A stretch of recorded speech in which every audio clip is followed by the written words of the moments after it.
On January 22, 2006, one of the most legendary scoring performances ever seen in the NBA was put on display by Kobe Bryant against the Toronto Raptors. In a day that will forever haunt Jalen Rose, who was guarding Kobe Bryant for the majority of that game, Kobe put up 81 points, the second highest scoring performance in NBA history, right behind Wilt Chamberlain's 100-point game. Bryant went 28 of 46 shooting, including 7 of 13 from three-point range and 18 of 20 from the foul line. And the Lakers had a comeback victory at home, scoring 122 to 104. This legendary performance stunned everyone in the arena, including Kobe Bryant, with him even stating that he couldn't imagine this happening, not even in his dreams. Someone that could imagine this happening, though, was LeBron James, which many people think was a lie when he said this. I said he was probably gonna score 70 tonight.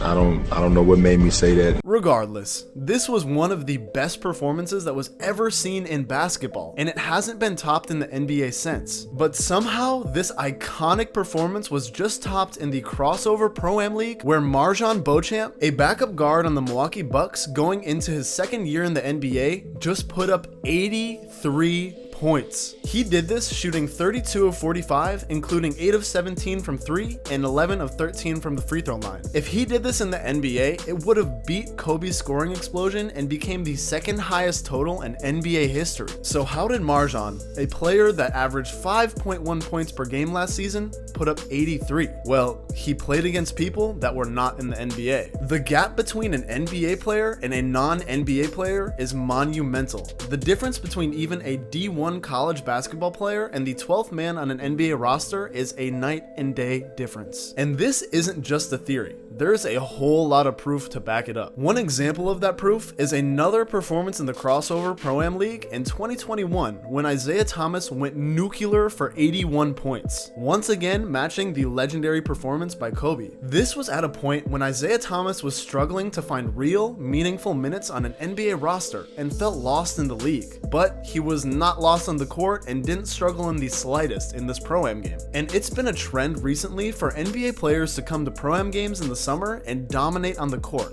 most famously in the Drew League. The Drew League is one of the most well-known professional amateur basketball leagues in the country, and it's held every summer in Los Angeles, California. This league has grown in popularity over the years since its start in 1973, with NBA players now regularly participating in its games. The long list of NBA players that have made an appearance in the Drew League includes Kobe Bryant, LeBron James, Kevin Durant, DeMar DeRozan, Kyrie Irving, James Harden, Chris Paul, and many more. And if an average person decided to play in the Drew League, it would be very difficult for them, even without the NBA players participating, as there's real high-level talent that plays in this league, including professional overseas basketball players and high-level college hoopers. But when an NBA player comes to the Drew League and plays in a Pro-Am game, their skill is on another level, and it's put on full display. Lou Williams made a visit to the Drew League and dropped 50 points, including 10 three-pointers in an unstoppable offensive showcase. Kobe Bryant came out to play and put up a light 45-point night as he hit the game-winning shot and his team came back from behind. In 2014, Brandon Jennings stopped by the Drew League for 2 games in a row, dropping 57 points on the first night and followed it up with a 56-point performance. So next time that you're sitting on the couch yelling at a player on your favorite NBA team thinking that they're trash,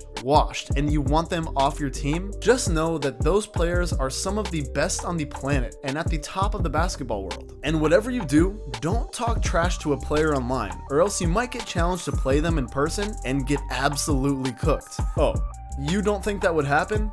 Well, it already has. Brian Scalabrine, also known as the White Mamba, is a former NBA player that bounced around to a few different NBA teams over his career and rode the bench for the majority of his time in the league, only averaging 3.1 points per game over his 11-season career. Since he rode the bench most of the time, people talk trash about him online, saying that he sucked at basketball and that they could even beat him. And boy, did he take that personally. When he found out about these people, he said this. I don't suck compared to you. Like, You suck compared to me. Scalabrine was sick and tired of people saying that they could beat him one-on-one, so he immediately worked with a local CBS station in Boston to put on a show called The Scallenge, where he would take these same people that were talking trash about him online and played them in 1v1 matchups. These local Boston basketball players took on Scalabrine, and not to anyone's surprise, the White Mamba cooked every person he played against. These people, who had normal 9-to-5 jobs, were exposed by Scalabrine, who told them throughout the matchups that I'm way closer to LeBron than you are to me. And Scalabrine still hasn't lost his skill.